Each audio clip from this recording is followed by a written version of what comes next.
आज की ताजा खबर। बढ़ती महंगाई, करप्शन और असमानता के चलते सरकार ने एक बड़ा कदम उठाया है। देश का पूरा पैसा जनता में बराबर बांटने का फैसला लिया है। भाई, मेरे को फूड ऑर्डर करने के लिए 20 रुपये कम पड़ रहा है, क्या भेज सकते हो क्या? हाँ। अरे रुको, मेरे अकाउंट में पैसे आ गए भाई। मेरे अकाउंट में आ गया। क्या हो रहा है?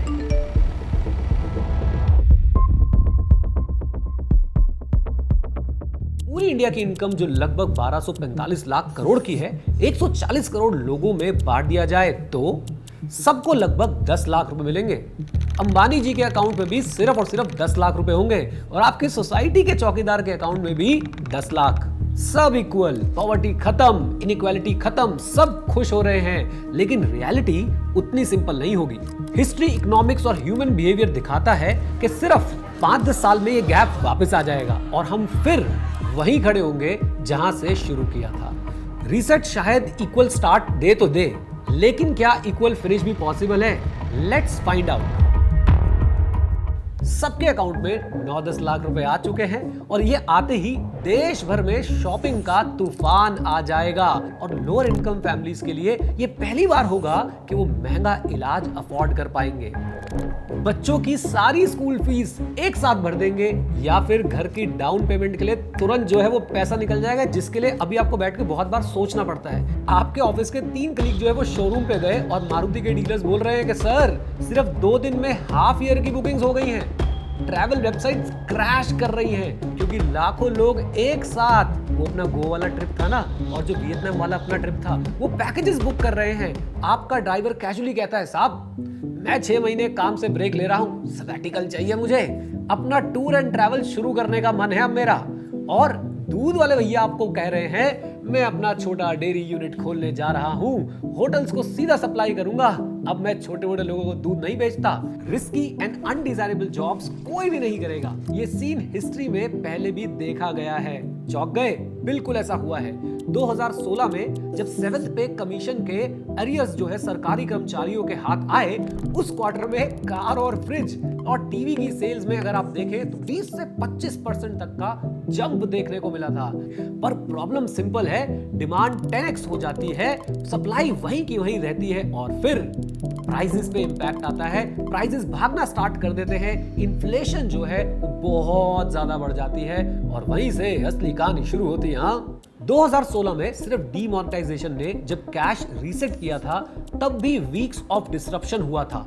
अब सोचो यहाँ पूरा एसेट लायबिलिटी रीसेट हो रहा है। वैसे कितनी बड़ी बात है कि सबके पास बराबर पैसे होंगे, केओस कितना ज्यादा होगा। चलिए हम ये मान लेते हैं कि गवर्नमेंट आए और बोले कि आपके सारे लोन्स माफ, तो बैंक के पास लाखों करोड़ों के जो एसेट्स हैं, क्योंकि आपके लोन बैंक के लिए एसेट्स होते हैं, वो क्या हो जाएंगे? गायब। बैंक्स की बैलेंस शीट खाली हो जाएगी और पूरे फाइनेंशियल सिस्टम को बचाने के लिए आरबीआई को नए नोट्स छापने पड़ेंगे या इमरजेंसी फंड जो है वो देना पड़ेगा। मतलब एक और फाइनेंशियल क्राइसिस टाइप सिचुएशन जो है वो बन जाएगी।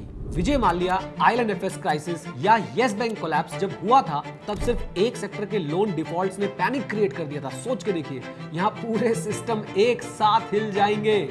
मतलब शॉर्ट टर्म्स में बैंक और लैंडिंग कंप्लीटली कोलैप्स हो जाएगी और 2-3 साल तक फाइनेंशियल सिस्टम को स्टेबल करना गवर्नमेंट का सबसे बड़ा चैलेंज बन जाएगा।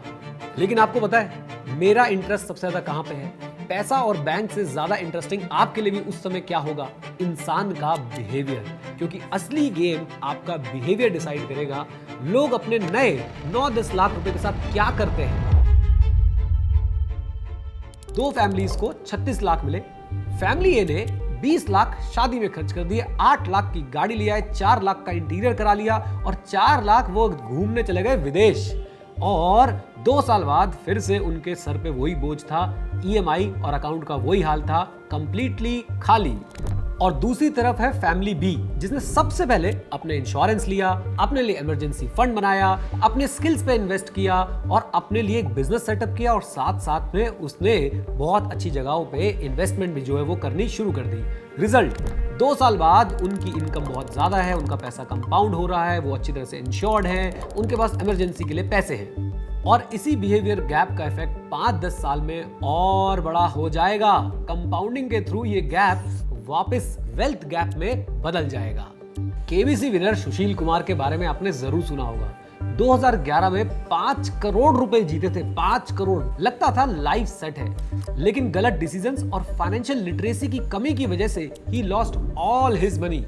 आज फिर से स्ट्रगल कर रहे हैं। ये प्रूफ है कि सिर्फ पैसा मिल जाना सफिशिएंट नहीं होता है। अगर आदतें और सिस्टम सही नहीं है तो वेल्थ आप एक बार के लिए आपके पास आ तो जाएगी, लेकिन क्या वो आपके पास टिकी रहेगी, ये जरूरी नहीं है। और एक बात याद रखनी है, जहां सबको एकदम से पैसा मिलता है, स्कैम्स और फ्रॉड्स भी जो हैं वो मल्टीप्लाई हो जाते हैं। नॉलेज के बिना पैसा सबसे पहले लीक होता है, और वो लोग जिनके पास नॉलेज नहीं होती वो सबसे पहले अपना पैसा खो देते हैं। 4 इंजन हैं जो हमेशा इनइक्वालिटी को वापस लाते रहते हैं। सबसे पहला इंजन है हैबिट्स इंजन। फाइनेंशियल लिटरेसी वाले लोग अपनी नेटवर्थ जो है वो सिक्योर रखते हैं, और जो फाइनेंशियली इलिटरेट होते हैं वो ऐसे शॉक्स में फिसल जाते हैं। दूसरा engine skills engine. Same 9 lakh, किसी ने पैरामेडिकल कोर्स किया, किसी ने मशीनिंग टूल्स खरीद लिए, किसी ने क्लाउड सर्टिफिकेशन लिया, और यहाँ पे ऐसे भी कुछ लोग थे जिन्होंने अपने स्किल्स पे इन्वेस्ट ना करते हुए सिर्फ और सिर्फ महंगे गैजेट्स एक्सेट्रा खरीद लिए। और 5 साल बाद क्या होगा? जिसने स्किल्स लिए थे उसकी अर्निंग जो है वो शायद 2 से 3 गुना बढ़ जाएगी, और जिन्होंने सिर्फ और सिर्फ अननेसेसरी चीजें बाय करी थी जिनकी उनको बिल्कुल भी जरूरत नहीं थी, उनकी इनकम हो जाएगी बिल्कुल स्टैग्नेंट, और हो सकता है उनको वो चीजें भी बेचनी पड़ जाए जो उन्होंने खरीदी थी जिसकी उनको बिल्कुल भी जरूरत नहीं थी। Third, the network engine. जिसका mentor, supplier, client network strong है, उसका ग्रोथ कर्व जो है वो बहुत ऊपर जाता है, और जिसका सर्कल लिमिटेड है वो वहीं का वहीं रह जाता है। चौथा इंजन है ज्योग्राफी इंजन। एक टियर 3 शहर में 9 लाख रुपए एक बहुत बड़ा अमाउंट होता है, उससे आप अपना एक अच्छा खासा बिजनेस जो है एस्टैब्लिश कर सकते हैं। लेकिन अगर मैं बात करूं मेट्रो सिटीज की जैसे मुंबई एटसेट्रा, वहां पे ये पैसा बहुत ही छोटा फील होता है। लोकेशन और डिमांड डेंसिटी जो है वो आउटकम्स को ड्रास्टिकली बदल देते हैं। हैबिट, स्किल्स, नेटवर्क और लोकेशन बहुत बड़ा रोल प्ले करते हैं कि कौन आगे निकलेगा और कौन पीछे रह जाएगा, और हिस्ट्री भी इसी बात को बार बार प्रूव करती है। चाइना का द ग्रेट लीप फॉरवर्ड, उस टाइम माओ जेडोंग ने बोला कि Farming and industries should be collectivized for everyone. मतलब प्राइवेट लैंड, प्राइवेट इंसेंटिव्स खत्म, सब इक्वल। पहले कुछ लोग खुश हुए क्योंकि उन्हें लग रहा था कि अब सब एक जैसा है, लेकिन एक प्रॉब्लम हुई, जब ओनरशिप खत्म हो गई तो मेहनत करने का रीजन ही जो है वो खत्म हो गया। फार्मर्स ने एफर्ट डालना कंप्लीटली बंद कर दिया। आउटपुट इतना गिरा कि 3 साल के अंदर वहां पे सूखा आ गया, अकाल पड़ गया, और एस्टिमेट के हिसाब से 3 से 4 करोड़ लोग जो हैं वो भूख से मर गए। इक्वल पैसा था पर खाना ही नहीं बचा था। मतलब हिस्ट्री का लेसन सिंपल है, equal cash is not equal to equal future. तो याद रखें कि इक्वल डिस्ट्रीब्यूशन एक फेयर स्टार्ट तो देता है, लेकिन इक्वल अपॉर्चुनिटी है जो आपको एक फेयर फिनिश दिलाता है।